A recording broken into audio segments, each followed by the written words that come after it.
Hey everybody, we're talking to you today in the spaces of OB, and Devin Gongora is with us and has got a couple of questions from the OB Team Council. Really appreciate everybody sending their inputs into Devin and all the work that Devin's been doing to do that. And as Mr. Justin says, Devin is all things people, and so we're going to turn it over to all things people and see what kind of questions are coming up. Yes, ma'am. Thank you. And again, Oh, wait, hold on, Devin. Yes. I have to tell everybody out there, the microphone is going to stay with me. I'm not going to pass it over, and it has been sanitized since the last video. Sorry. Thank you for that. I Yes. appreciate that. Yes, ma'am. Thank you for taking the time. One of the biggest questions that we receive from our personnel is, what are we doing to keep up morale for our supervisors and our personnel? Thanks for asking the question. So that's a tough one, and this one is, as I've said a couple of times, this is completely uncharted business. I've said to a couple of folks, it's like if the North Koreans tomorrow decided to move past the parallel and invade Seoul, that would be a problem. But we in the Department of Defense and in the Air Force would know exactly what our roles would be, what our roles are, who would go in, what units, and what tactics we would use. This is a completely different scenario. It's nothing that we've learned before, and so it has been tough on the morale for a lot of folks. But what I've seen across the board that has lifted up folks' morale is leaders at all levels, first line supervisors, even informal leaders, people who don't have a formal leadership role but have stepped forward and said, I can do this. And leadership comes in a lot of ways. It comes in the person that walks through the door that has a super positive attitude that day and decides to share it. So a couple of things that we have been doing though formally, we have been out getting to talk to the team council folks and see what's coming in from them. We've certainly been pushing out as much information as we can, because we feel like morale is better the more you know, and if you feel like you're in the dark, then morale's not too good. And so we're really trying to put out as much information as we can, and then just getting out supervisors at all levels as much as possible for the folks that are actually still in here, not teleworking.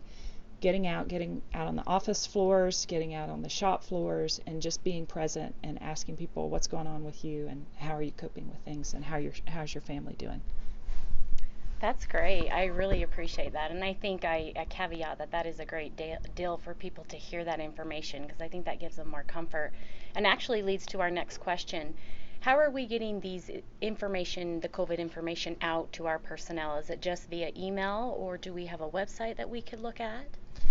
Thanks, Don. We are using as many different communication avenues as we can. First and foremost, the Hill Air Force Base public affairs page has all the information that relates specific to Hill Air Force Base. It'll have all the gate information, what services are open, if services have different shifted hours. So things that are specific to Hill and the services at Hill, that Hill Air Force Base public page will have that information. When we're talking about what's going on in the Air Force overall, the Air Force also has their own official COVID-19 website. I'm not going to spell out HTTPS things right in this video, but what I do promise is along with the video as we post it, we'll put these links as well. So everybody has the specific links. And in addition to that, there's also, if you're worried about particular military personnel type matters or civilian personnel type matters, the MyPERS webpage has the specifics to COVID-19. They also have a dedicated webpage just for that. And then of course our very own corporate transformation team is putting out as much information as they can through the Hill Air Force Base recruiting webpage and the different social media sites that we have there.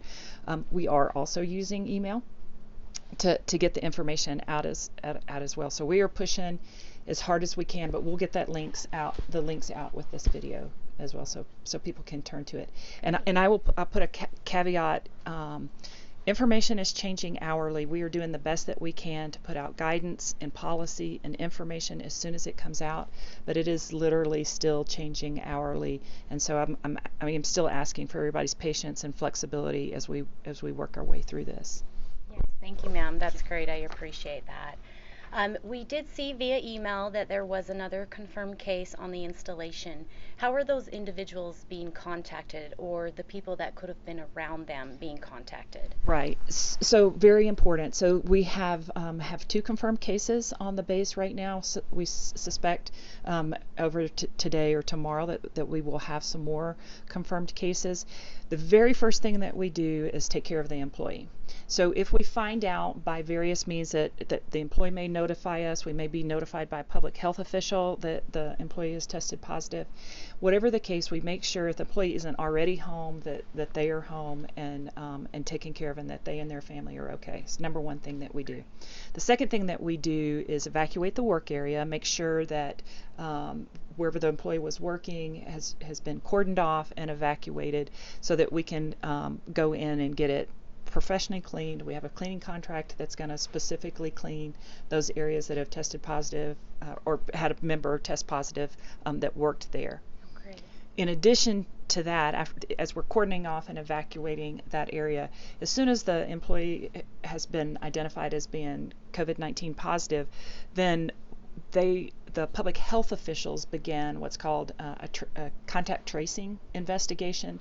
So they basically go in and find out who had close proximity, prolonged contact with that employee. If you passed them in the hallway 5 days ago, that's not really probably close contact, but the professionals will make that decision. And for those employees that have had prolonged contact or close contact with that individual, and the public officials say they will identify those folks that need to go into quarantine and make positive contact with them and say, stay at home, monitor yourself for symptoms. So all of those things will happen. Those folks will stay out of the workplace for as long as that's possible. For the people that were in the work area who didn't have close contact, but that work area has been cordoned off and they're in the cleaning process, they'll have a different work area until everything's safe to return. But as soon as we've cleaned everything up and the folks that need to be quarantined are quarantined, we're getting back to work because we have a mission to do and we want folks to have a place to come in and work. Yes, ma'am. I appreciate that. Yeah. I appreciate the specifics as well and the examples, because that helps us kind of see if that is something that we have come in contact with. It gives us a little bit more reassurance. So thank you for that answer. Yeah, you bet. So Devin, the council presidents have the ear of everybody, and so I want to make sure that everybody knows I'm listening to Devin and all the folks in OB, not just the council presidents, but anybody that volunteers to be on as part of that council. But even if you're not part of the council, if your voice is being, if you're communicating to them, then your voice is being heard, and I want to make sure everybody knows that. And then I want to turn it over to Devin one last time in case you have anything you want to say to the folks.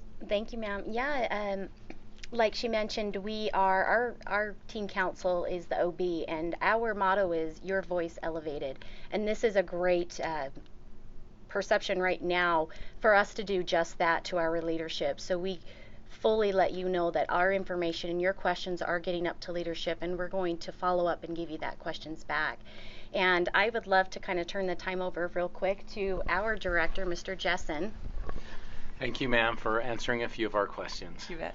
And thank you, Devin. No problem, sir. Now we'll turn it over to the active duty.